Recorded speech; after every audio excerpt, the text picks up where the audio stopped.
that's it. Like, that was my focus. I was on 10 when it came to like waiting for a phone call from crew services being like, huh, we're putting you on a trip. Made me start to realize the possibilities. Oh, it's stuck in my head. If you're on airport standby, yes, pack everything. Hot, cold, everything. Springtime, fall, like all the seasons. You got to figure out how to pack it in your suitcase without overpacking. Here's the thing about my crash pad though.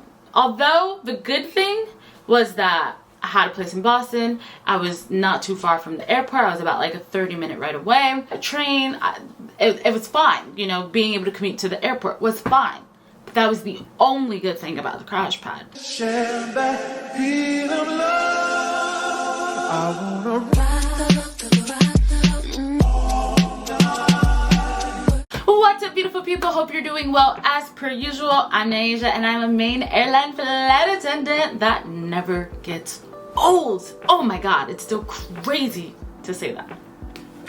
Anyways, I am hyped up on Kit Kats. Like, I've been eating Kit Kats since earlier today. It's bad. I'm cutting myself off, but I'm having a sugar rush. So that means it's a perfect time to film a video because, oh, why not? Based on the title of this video, you can tell that I will be talking about reserve life. I'm talking about the good, the bad, the ugly, because let's be real, all of the above is included when it comes to when you're first starting off as a flight attendant. So not only am I talking about reserve life and how that works, but I'm also going to talk about how it's been when I was in the crash pad. Crash pad talk. Those of you who don't know what a crash pad is, stay tuned because you're going to find out. And then last but not least, I am going to talk about how it was commuting to and from work, because I was not based where I live. I was based in a different state. So we're gonna hit all those main points. I'm gonna give you guys the goods and I'm gonna try not to talk for 50 million years or get sidetracked, because that happens every time I do a sit down and talk video. So let's just first thing first, what is reserve life? What does that mean? What does that mean? Because to some of y'all don't know what that means. When I first heard it, I didn't know what that meant either. But I'm about to tell y'all what it is. So basically, when you first come on as a flight attendant, I guess it depends on your airline, but let's talk about my airline. Specifically to me. We're gonna disregard everyone else. Basically, reserve is another term for on-call. And there's two types of on-call you can be. You can either be on-call at home or at-home reserve, or you're gonna be on airport standby, which, you guessed it, that means you're on call but at the airport. So when you're on airport standby, you are there for 6 hours. You have a 6-hour block, which means they can call you within those 6 hours to get on a flight. And they can literally call you and be like, we need you at a gate now.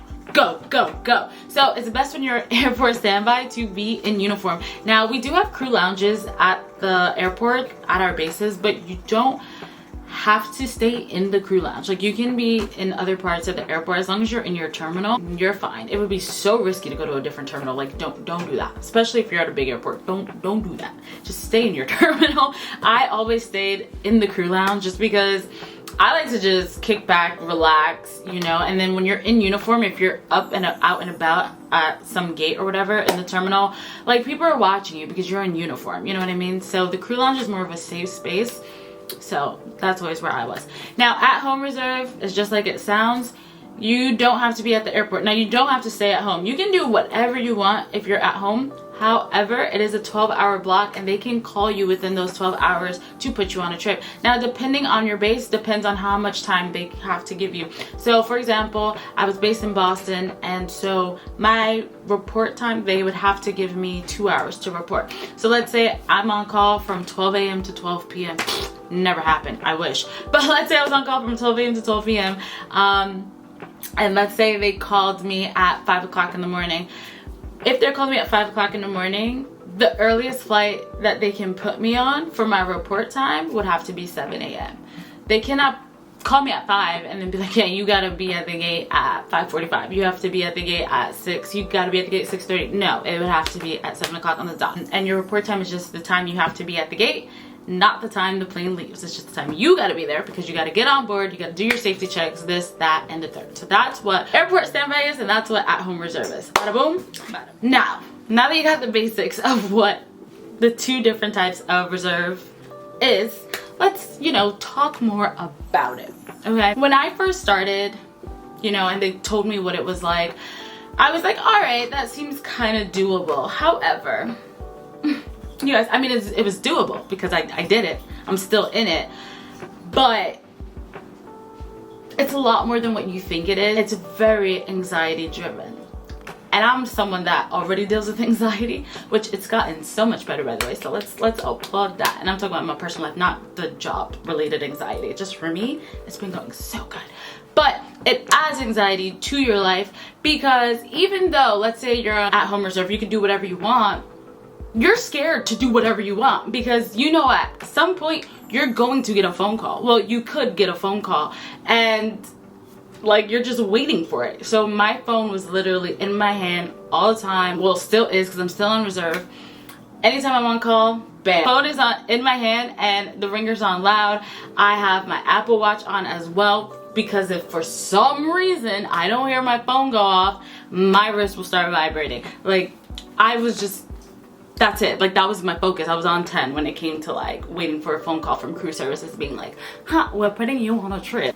It also made it harder to do things when you're not even in the state that you live in because you're not that familiar with the town, the area, the city. So for me personally, I was scared really to venture off and try to go somewhere because I was like, well, if they call me, I don't know like how far I'd be away from somewhere, this, that, and the third. Which brings me to another point. This is why you always have to stay packed when you're on reserve because, like I said, you get a call at any time. So my suitcase was always packed with both hot and cold clothing. And what I mean by that is clothing for if I would go for warm weather or clothing for if I'm going someplace that it's cold weather. However, there's a little bit of wiggle room with this. Meaning, if you're on airport standby, yes, pack everything. Hot, cold, everything. Springtime, fall, like all the seasons, you got to figure out how to pack it in your suitcase without overpacking, right? Now, at home reserve, it's a bit easier to pack because like I said, they do have to give you a certain amount of time to get to the airport. So I would recommend always having your suitcase packed. That's how I always did. And based on the call that you get, you can remove the cold clothes, put more warm clothes, or vice versa. Swap things out, but you don't have to do a full pack because you already have your stuff there. Now let's talk about crash pad life. For those of you who don't know what a crash pad is basically a house or an apartment that has a lot of rooms with a lot of people living in them. Most crash pads will have rooms with like bunk beds and there will be like 4 to 6 people in a room, maybe. Like it just depends on the crash pad. The crash pad is flight attendants and or pilots and don't have to be from the same airline. It's just as long as you got the same occupation, boom, get thrown in there, right? So I went about this because the apartments in Boston were very, very, very expensive.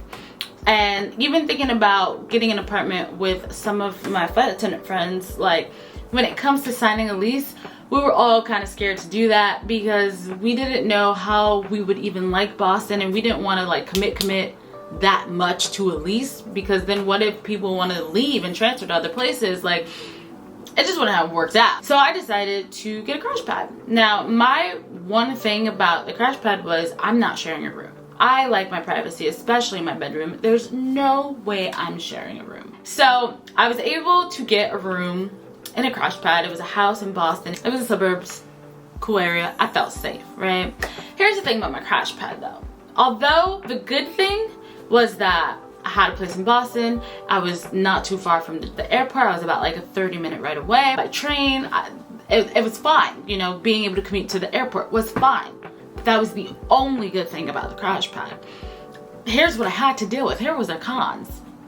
I had about maybe 10 other people in that crash pad. Could be a chance there were more, but I think there were about 10 people. I never met everybody that was in that crash pad. Never, because there was just too many people, right? And when I was there, I would just stay in my room. I was not trying to go out and socialize. This just was not the vibe of the place at all. So I had to deal with having all those people. There was only one bathroom. Now, at first I was not having issues with when I needed to get in the bathroom and shower or use the bathroom, brush my teeth, wash my face, anything.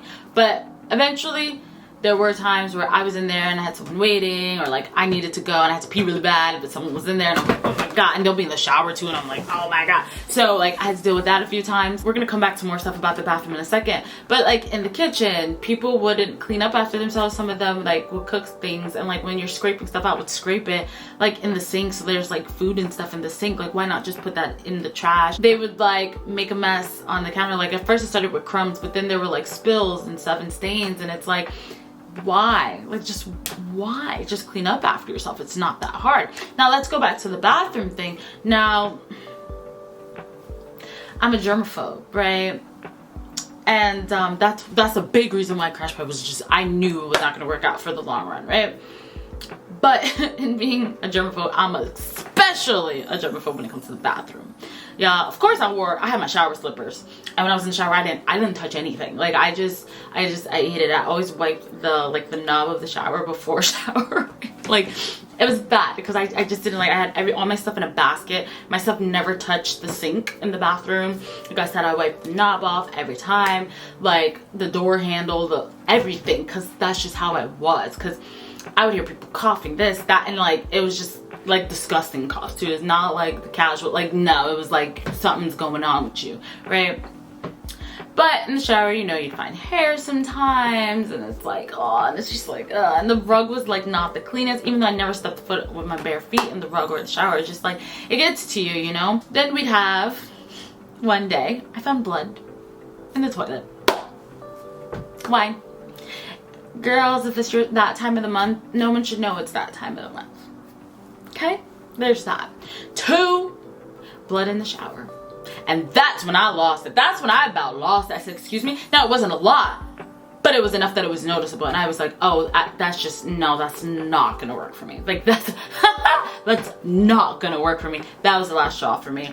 So all these little things just adding up, it was crazy. Also, I went on a trip, come back, my bedding is gone. My bedding was moved. There's like some more to that story, but I'm not going to get that much into it. But my bedding was gone, and I couldn't find my bedding. And like no one knew where my bedding was. So then I was like, oh, y'all touched my personal belongings too? That's it. I then sent a nice, loving, long message to the landlord saying, yeah, I'm leaving, give me my deposit back. this ain't gonna work. So yeah, crash pad life was just not for me. So I left the crash pad at the end of January, which meant February and March, I had no choice but to commute. Now, you would think commuting wouldn't be that hard from Boston to New York and vice versa, because it's about a 45-minute flight, give or take. But you guys, it was not easy. It was hard. It was tough. It was rough. I'm not gonna lie. First and foremost, yes, that flight is short. However, there's so many other factors that go into it. I don't live that close to the airport. And I did not have a car at the time to drive to and from the airport. And even if I did have a car, I still wasn't going to drive to and from the airport to take my flight to Boston because I'm not paying for parking. I couldn't get a parking pass there, even though I'm an airline employee, because I'm not based there. I was not based there at the time. I wasn't based at any of the New York airports. So I couldn't get a parking pass. I would have had to pay for parking. It's like $30 a day. I'm not doing that. Especially when I have to be in Boston for like 3-4 days. Like that's insane, not happening. So I would have to take the train, and it's a long train ride. So I'll do the long train ride commute to then get on a flight to go to Boston. And it just took so much out of me, and it was so draining, you guys. It was so draining. But I was not the only one doing this, and there's gonna be so many more people doing this after me. Now, we have a crew lounge, which the crew lounge, you do what you gotta do in there. It's supposed to be like free space. Not a free space, a safe space, do whatever. Like, you can chill, lounge, you don't have to be in uniform, whatever. They have recliners in the crew lounge. It's not comfortable, but it's a better option than like the love seats that they have like in the main areas, because them things are years and years and years old. They're so uncomfortable. You'll get backaches. They have dents. They have like, it's just like, oh my God. Like, thank God for me that I'm small. So like when I wanted to take a nap, I can kind of like cuddle up and get into a semi-decent position. But every time I woke up from my nap, I was in like aching pain. I can't even describe it. Like it was like the worst thing ever. Thinking back on it, I can laugh because I'm not doing that anymore. I'm not going through that anymore. But there are people who had to stay in the crew lounge because what other option you're gonna have? It just drains you, especially because there are no windows in there because it's downstairs in the basement. There's no windows. Like, so you're just like in dull fluorescent lighting, no windows. The colors are very dull, and it's just like, and then on top of that, there were mice. So you're just kind of like, oh, and you have to deal with all of this. And I had to deal with it for 2 months. And it was hard. It was mentally and physically exhausting. I've never been so mentally and physically drained in my life. And I've done a lot. This took the cake for me. So I remember just counting down the days for me to be done being based over there and having a lot of time off from work and then starting at my new base in April. Like oh my god. And when I had my last day, I was so happy because they ended up not using me. I went back to Boston for the last time for 2 days, a 2-day reserve block, and they did not use me either of those days. I was so happy because they used me so much. In March, I flew more than I've ever flown before since I started. So yeah, it was just very like, whew, whew, okay. And then just to top it all off, like when you're on reserve, it's hard to live a normal life because you know that at any moment you can be called. So you can make plans and do whatever, but you're so anxious that you're going to get called at any moment. You're gonna have to drop all your plans, and that's that. And you know what? At base orientation, when I first started, they did say the first few months on this job, the airlines own you. The company owns you. Like, and you know, and I thought they were joking and I laughed. We all did ha ha he he. But no, it's the truth. Your first few months or however long you're on reserve for, they own you. Because even when you're off, you're still thinking about like the next time you're on call. Like it's so, unless you have like multiple days off in a row, it's so hard to get your mind off of the fact that, you know, you're gonna have to be back on call soon. So now I'm able to have a sense of normalcy again. Now I'm able to sleep in my bed again every single night unless I have a layover. And I'm so happy about it. Like I'm like, oh my god, I will never take for granted being in New York and being home in New York ever again. I will never take that for granted again because it was rough. All right, you guys, so I hope you enjoyed. I hope this video like is able to give you more of an inside scoop of what reserve life is like.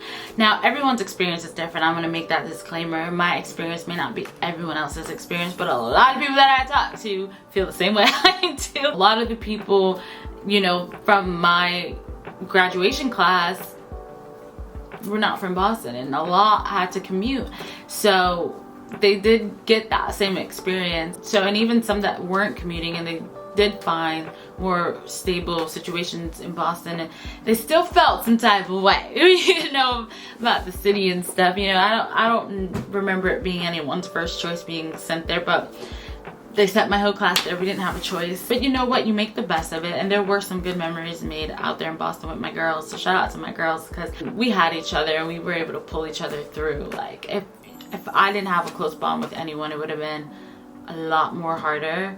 And that's even hard to imagine because it was already hard. So I'm very grateful, very honored. But like I said, I hope you guys enjoyed this video. I hope you get a more thorough understanding of what reserve life is like. But of course, if you have any questions or need clarification on anything, please comment down below. Let me know because I love talking to you guys as per usual. So with that, I'll see you guys in the next video.